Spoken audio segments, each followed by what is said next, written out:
আসসালামু আলাইকুম। Welcome to my Facebook blog and YouTube channel. তো আশা করি সবাই ভালো আছেন। তো বৃষ্টির মধ্যে চলে আসলাম কবুতরগুলার খাবার দিতে। তো কি পরিস্থিতি সেটাই আপনাদেরকে আমি দেখাবো আজকে। তো দেখেন, এখন প্রচণ্ড পরিমাণে বৃষ্টি এবং বাতাস হচ্ছে। তো এখন তার মানে এই না যে বৃষ্টির মধ্যে খাবার টাবার দেওয়া যাবে না, এর মধ্যেই দিয়ে দেই, কিচ্ছু করার নাই। ওরা খেয়ে টেয়ে তারপরে ঘরে চলে যাবে।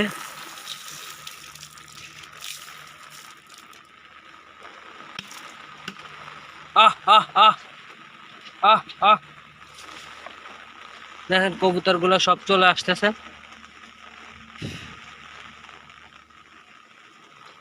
বৃষ্টি এবং বাতাসের তীব্রতা, তা এখন খাবার দেওয়ার উদ্দেশ্যই হচ্ছে যে যাতে বাচ্চাগুলা এবং কবুতরগুলা সারাদিন কষ্ট না করতে পারে। দেখেন প্রচণ্ড পরিমাণে বাতাস,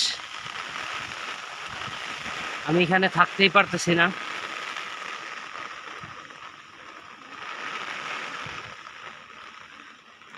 তো আপনাদের এলাকার পরিস্থিতি কি কমেন্টের মাধ্যমে জানাইতে পারেন।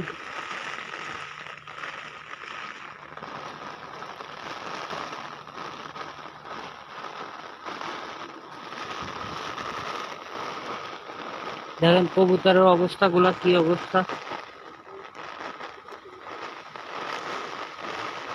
প্রচণ্ড বাতাস এবং বৃষ্টি হচ্ছে।